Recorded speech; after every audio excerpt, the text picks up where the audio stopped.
नमस्कार, बंसल न्यूज की खास पेशकश में आपका बहुत बहुत स्वागत है। मैं हूं आपके साथ पीयूष पारे। युवाओं पर आधारित हमारी खास पेशकश बोलो बोलो मुंह तो खोलो में एक बार फिर से युवाओं की एक नई टीम के साथ हम आपके सामने मुखातिब हैं। और इस बार का मुद्दा जुड़ा हुआ है मिनी मुंबई यानी कि मध्य प्रदेश की आर्थिक राजधानी कहे जाने वाले इंदौर से। जी हाँ, वही इंदौर जो स्वच्छता में लगातार नित नए आयाम गढ़ रहा है। लगातार 6 बार ये शहर स्वच्छता में नंबर 1 का खिताब हासिल कर चुका है। लेकिन इस बीच में कई तरह के सवाल उठ रहे हैं कि आखिर शहर की सांस्कृतिक धरोहर को बचाने का काम आखिर कौन करेगा। ये सवाल इसलिए भी उठ रहे हैं कि पिछले दिनों लगातार कई तरह के वीडियोस वायरल हुए। सोशल मीडिया पर इस तरीके के वीडियो जब सामने आए तो ना सिर्फ जिम्मेदारों ने सवाल किए बल्कि यहाँ के युवा भी साफ तौर पर सवालों के कटघरे में खड़े हुए। वीडियो भी कुछ इस तरह से थे कि राजबाड़ा पर 2 युवा शादी रचाते हैं और उसका वीडियो वायरल होता है। उसके बाद में एक युवती सिटी बस में डांस करते हुए नजर आती है। वहीं इंदौर की सड़कों पर ज़ेब्रा क्रॉसिंग पर भी एक युवती का हिप हॉप डांस साफ तौर पर वायरल होता है। लेकिन क्या स्वच्छता के साथ साथ में सांस्कृतिक स्वच्छता को बचाए रखना भी यहाँ के युवाओं की जिम्मेदारी है? आज इसी पर बातचीत करेंगे, जानेंगे युवाओं की राय और सीधी बातचीत करेंगे। सबसे पहले आपको आज की इस टीम से परिचय करवा देते हैं और उसके बाद इस चर्चा को आगे बढ़ाएंगे। जी नमस्कार, मेरा नाम मोहित भगत सिंह झरोलिया है और मैं शासकीय नवीन विधि महाविद्यालय का विधि विद्यार्थी हूँ। नमस्कार, मैं आदित्य प्रताप सिंह विधि का विद्यार्थी हूँ। नमस्कार, मैं मौसम सिंह राजपूत हिंदी साहित्य का विद्यार्थी हूँ। जी नमस्कार, मैं मुस्कान चौकसी देवी अहिल्या विश्वविद्यालय जनसंचार एवं पत्रकारिता विभाग की छात्रा हूँ। जी जय हिंद, कुणाल भवर अधिवक्ता। सादर प्रणाम, Vinay Yadav government new law college Indore से लॉ स्टूडेंट। चलिए शुरुआत करेंगे आदित्य सेंगर से। क्या मानते हैं आदित्य, जिस तरीके से लगातार ये वीडियो सामने आए और इंदौर जो अपनी यहाँ के खान पान, यहाँ की अगर बात करें मेहमान नवाजी के लिए जाना जाता है, यहाँ की अपनी एक सांस्कृतिक पहचान भी है और इस बीच में ऐसे वीडियो सामने आते हैं तो क्या लगता है आखिर आज का युवा किस दिशा में जा रहा है? और इंदौर जिस पर पूरे देश की नज़रें रहती हैं, यहाँ की हर चीज़ कहीं ना कहीं मुझे लगता है कि देश के दूसरे बड़े शहर भी आत्मसात करते हैं और स्वच्छता में कहीं ना कहीं ये बात साबित भी इंदौर ने कर दिखाई है। लेकिन इस तरीके के वीडियोस जब सामने आते हैं तो सवाल खड़ा होना भी लाजमी है। जी, मनोज तिवारी जी कहते हैं इंदौर के बारे में कि इंदौर यह है सर्व विद्या की राजधानी और यहाँ की है यह पवित्र शिक्षा कि सत्य पहले फिर आत्मरक्षा। इंदौर ने विश्व को संदेश दिया है कि स्वयं से पहले समाज को रखना चाहिए। और आज के समय में जैसे वीडियो वायरल हो रहे हैं, जैसे कुछ महीनों पहले की बात है, एक लड़की नशे में दूसरी लड़की को इतनी पूरी तरीके से मार रही है कि उसने कॉन्शियसनेस खो दी। और दूसरी चीज़, अभी कुछ दिनों पहले एक वीडियो और वायरल हुई थी कि रात में कुछ युवक नशे में पुलिस स्टेशन के बाहर हंगामा कर रहे हैं। तो क्या ये केवल पुलिस के ऊपर हमला है? नहीं, ये देश के स्वाभिमान के ऊपर हमला है, क्योंकि पुलिस देश का एक प्रतीक है। उनका दायित्व है कि उन्हें लॉ एंड ऑर्डर मेंटेन करना है। और ऐसे समय में आज मुझे लगता है कि युवा बिल्कुल गलत रास्ते पे जा रहे हैं। जो हमारे संस्कार है, हमारे संस्कारों को भूल के पाश्चात्य सभ्यता की ओर जा रहे हैं। और पाश्चात्य सभ्यता की ये चीज़ है कि वहाँ की परिस्थितियाँ अलग है और यहाँ की परिस्थितियाँ अलग है। अगर हम ये चाहें कि वहाँ जैसा होता है हम यहाँ भी ऐसा करें तो यह संभव नहीं है। और दूसरी बात कि आज का युवा ये कहता है कि 4 बोतल वोट का काम मेरा रोज़ का। अगर वो यह बोलेगा तो संस्कृति का पतन निश्चित है। पर अगर 4 बोतल वोदका की जगह वो 1 बोतल रक्तदान करने के ऊपर ध्यान देगा तो समाज का उद्धार होगा।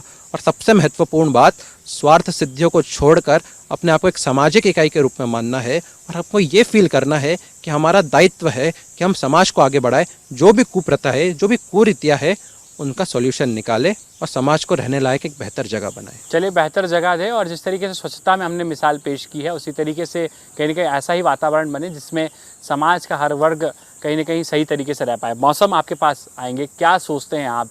लगातार ये वीडियोस वायरल हो रहे हैं, युवाओं की दिशा किस तरफ जा रही है? और इंदौर जो सिखाता है बहुत कुछ, स्वच्छता का पाठ पढ़ाता है, वहाँ पर इस तरीके की संस्कृति कितनी जायज़ है? जी, इंदौर ही नहीं बल्कि हमारा निमाड़ और मालवा जो है नर्मदा के तट पर साधना से और मर्यादा से एक संस्कृति विकसित हुई है। निमाड़ और मालवा की जितनी सहजता सरलता है उतनी ही विश्व भर में निमाड़ के और मालवा की एक सांस्कृतिक पहचान है। और इंदौर निमाड़ और मालवा दोनों का एक प्रतिनिधि केंद्र था।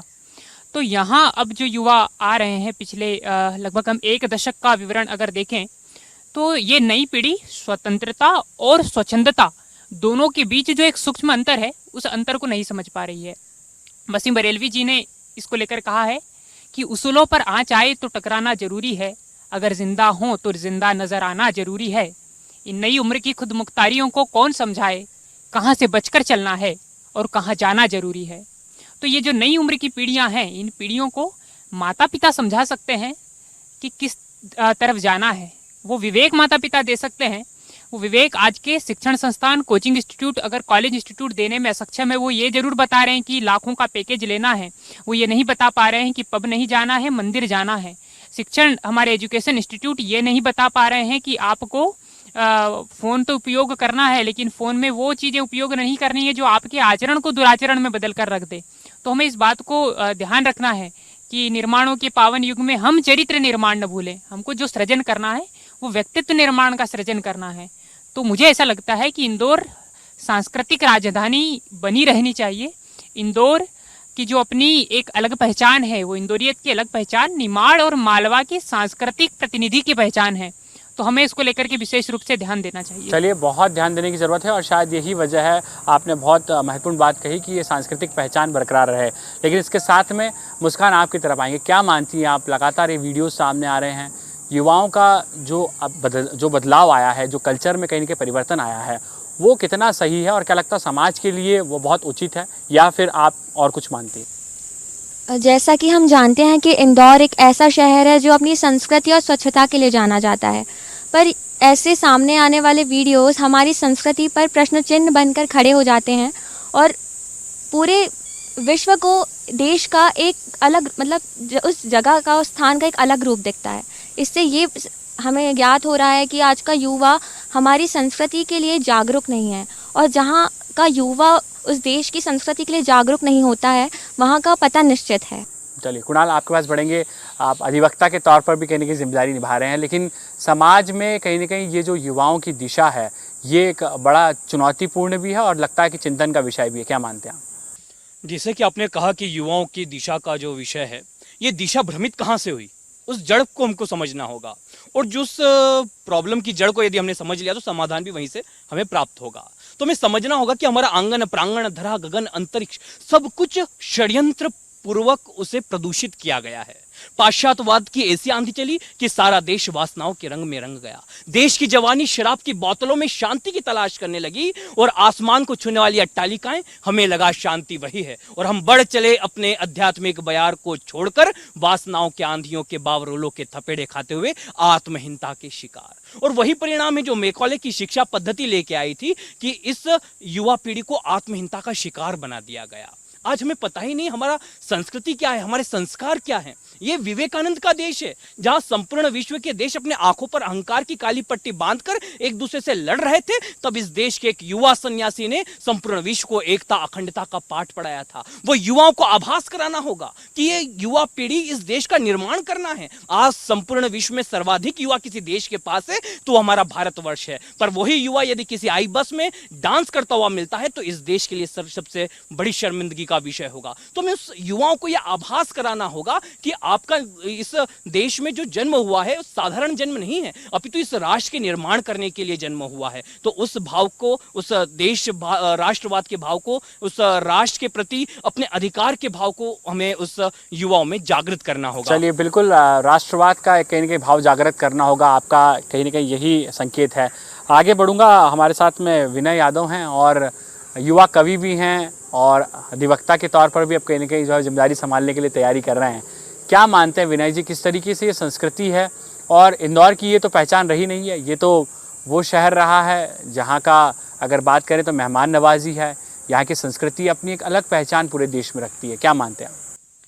पुण्य शुक्ला लोकमाता अहिल्या की ये नगरी रही है, और उस ऐसी नगरी पर अगर इस तरह से घटनाएं घटित होती हैं तो हमारे लिए चिंता का विषय तो जरूर है।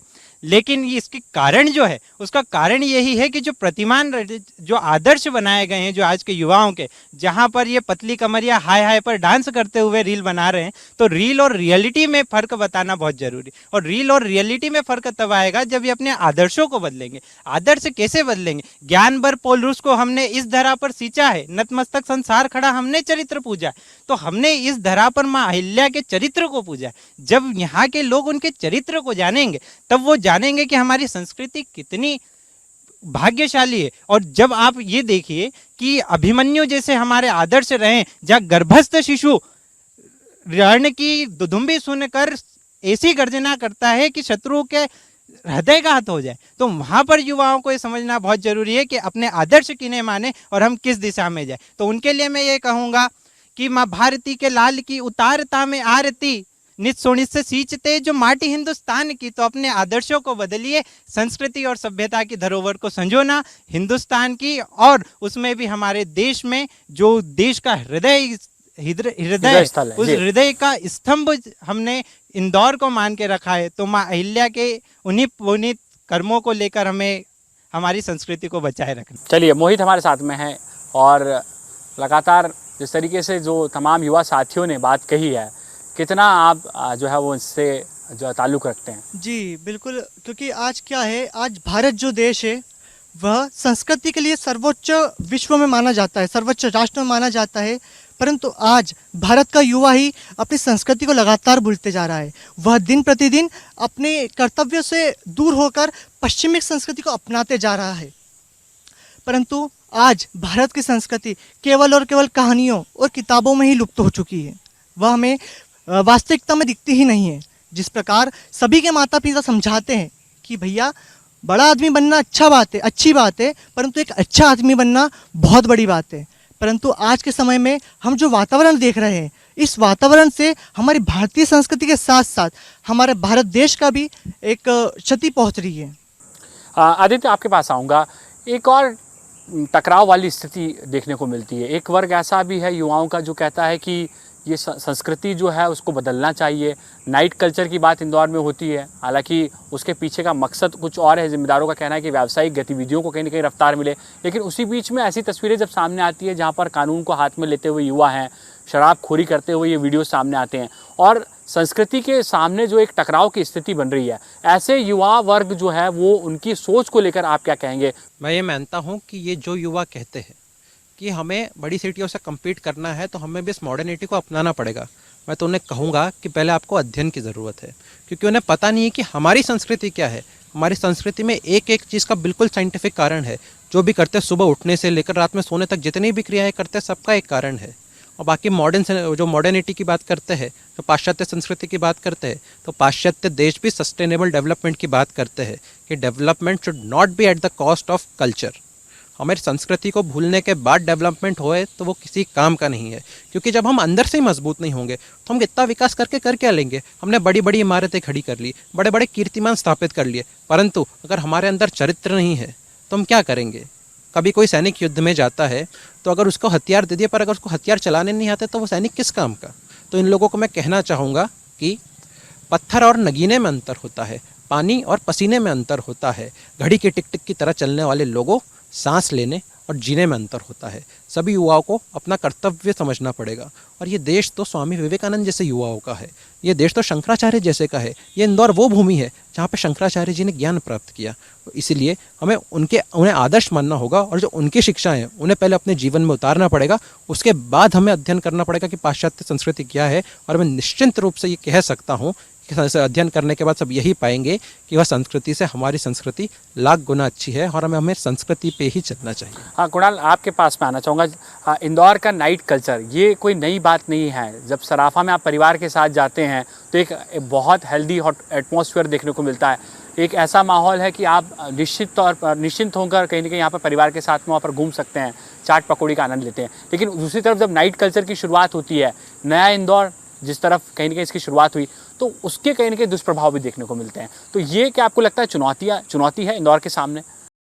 जी बिल्कुल, नाइट कल्चर जैसा कि आपने बताया तो मैं बता चुका हूँ एक बार कि नाइट कल्चर ये इंदौर में कोई नई चीज़ नहीं आई है। मतलब जब मेले चलती थी तब भी वो नाइट कल्चर चलता था, और उसके बाद जो आज वर्तमान समय में जो चुनौतियाँ देखने को मिलती हैं, बहुत सारी लड़कियाँ आपस में झगड़ रही हैं, तमाम प्रकार के बहुत सारे बाइकर्स हैं जो तेज़ गति में दारू पी के और बिल्कुल चिल्ला चोट करते हुए जा रहे हैं, बहुत बड़ी चुनौती है। पर उसका समाधान आचार्य चाणक्य ने कहा है कि इस राष्ट्र को भय दुर्जनों की दुर्जनता से नहीं अपितु सज्जनों की निष्क्रियता से है।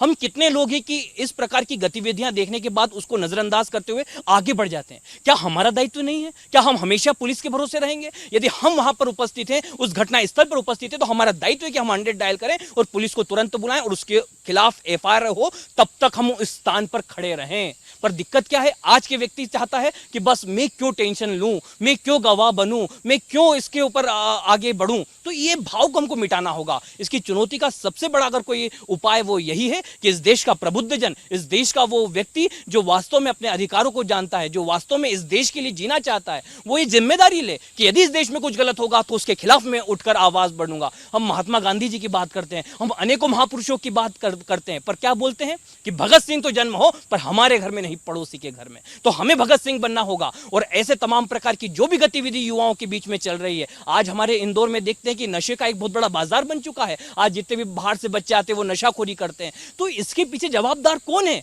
उनके पेरेंट्स से तमाम प्रकार की चीजें। पर क्या हमारी जवाबदारी नहीं बनती कि यदि कोई कुछ गलत हो रहा है तो उस गलत के खिलाफ हम आवाज बुलंद करें? हमें पता होता है कहां पे ये नशा बिक रहा है, कौन से युवा इनसे संलग्न है, कौन से युवा जो रात में ये तमाम प्रकार की गतिविधियां कर रहे हैं, पर फिर भी हम खामोश रहते हैं। वो खामोशी ही वो हमारा इस अपराध को जन्म देती है। तो मेरा बस यही निवेदन है संपूर्ण इंदौर वासियों से कि इंदौर के इस सांस्कृतिक धरोहर को बनाए रखना है, इंदौर की इस पहचान को विश्व पटल पर अग्रणी बनाए रखना है। इस इंदौर की नाइट कल्चर को अगर वास्तव में अर्थव्यवस्था से जोड़कर इस मिनी मुंबई को यदि मुंबई से बड़ा बनाना है तो सिर्फ और सिर्फ हमें हमारी जवाबदारियों का निर्वहन करना होगा, और उसी जवाबदारी के माध्यम से ही यह इंदौर विश्व पटल पर अग्रणी होगा। विनय, क्या सामाजिक चिंतन की जरूरत है? आपको लगता है कि एक जो संवाद है, पूर्वज जो थे हमारे वो कहते थे कि माता पिता और बच्चों के बीच में कहीं ना कहीं बेहतर संवाद होगा तो ये सारी समस्याएं नहीं आएंगी, तो आपको लगता है कि ये कहीं ना कहीं संवादहीनता हो रही है, ये भी बड़ी वजह बनती जा रही है इसके पीछे?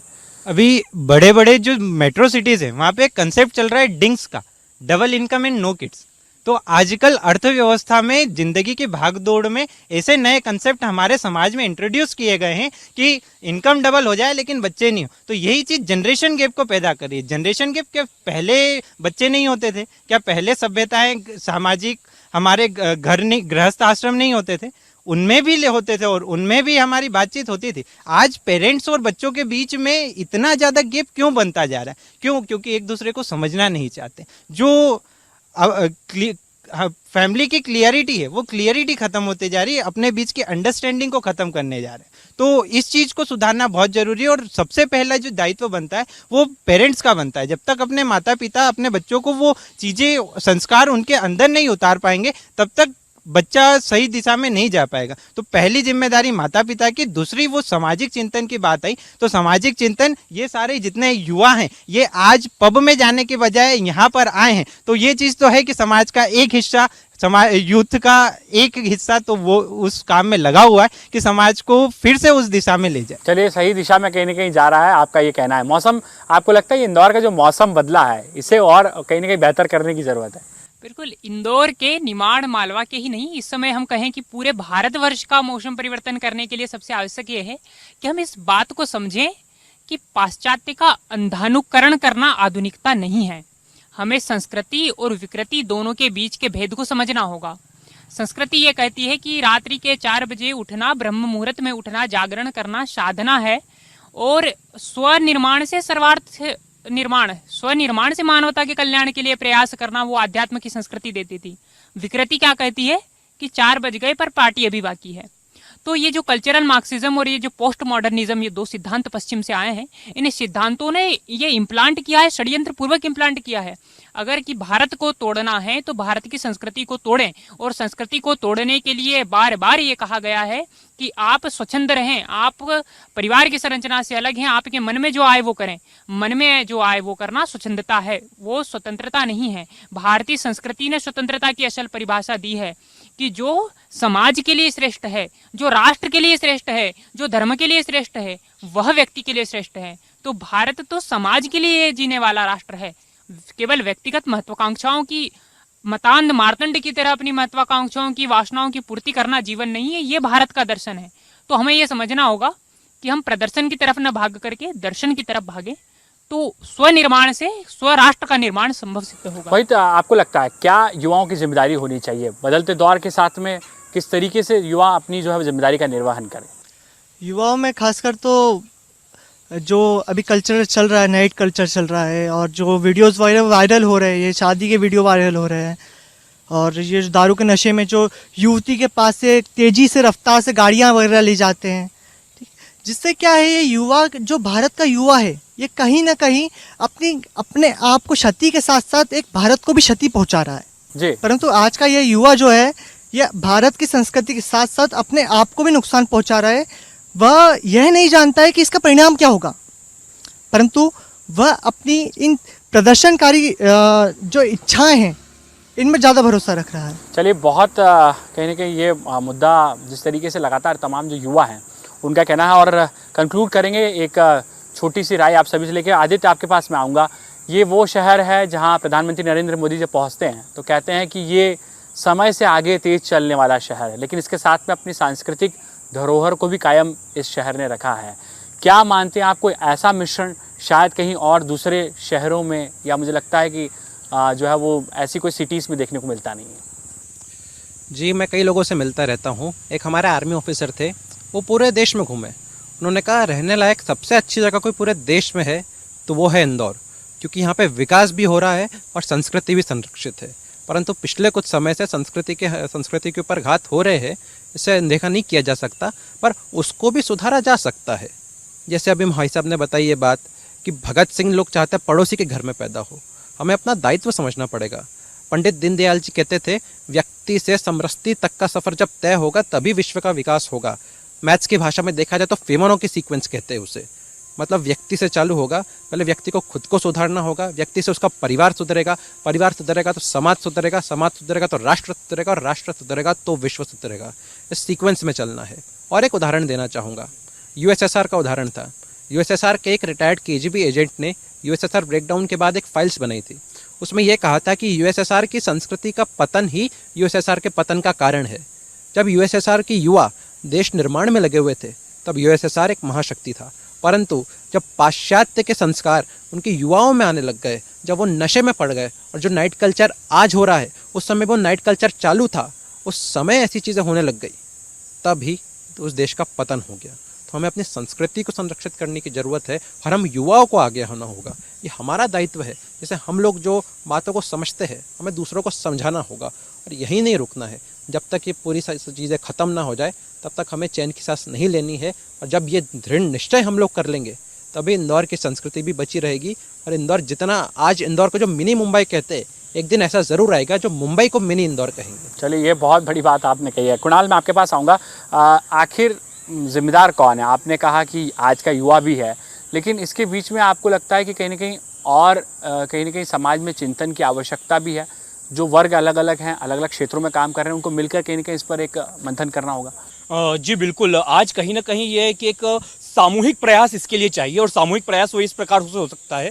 जैसे मैं अधिवक्ता हूं तो हम क्या करते हैं कि आज के समय में जो एक समाज के अंदर एक बेसिक सी चीज़ें चल रही है, वो अधिकारों के लिए आवाज़ उठाना, अधिकारों के लिए आंदोलन करना, अधिकारों के लिए प्रदर्शन करना। पर आज आवश्यकता है कि हम अनुच्छेद 51 क के कर्तव्यों का भी हम निर्वहन करें, उनका हम आभास करके उसका हम निर्वहन करते हुए कि हमारे कर्तव्य क्या है, हमारे कर्तव्य समाज के प्रति क्या है, हमारे कर्तव्य हमारे परिवार, हमारे इस देश के लिए क्या है। और उस कर्तव्यों का भान यदि इस देश के, इस इंदौर शहर के प्रत्येक व्यक्ति में हो गया, तो इस इंदौर शहर स्वच्छता में जिस प्रकार अपने कर्तव्यों का निर्वहन करते हुए प्रथम आया, ठीक उसी भांति इंदौर सांस्कृतिक धरोहर को संरक्षित करने में विश्व पटल पर प्रथम आएगा, जब इस इंदौर शहर का प्रत्येक व्यक्ति अपने कर्तव्यों का निर्वहन करना प्रारंभ कर देगा। चलिए, यहाँ पर कर्तव्यों का निर्वहन करना बहुत ज़रूरी है। और जिस तरीके से ये इंदौर के युवा हैं जो बेबाकी के साथ में अपनी बात रखते हैं, स्वच्छता की बात हो तो पूरा शहर एकजुट होकर कहीं ना कहीं यहाँ पर इंदौर को नंबर 1 बनाने में जुट जाता है। लेकिन जब सांस्कृतिक धरोहर को बचाने की बात हो,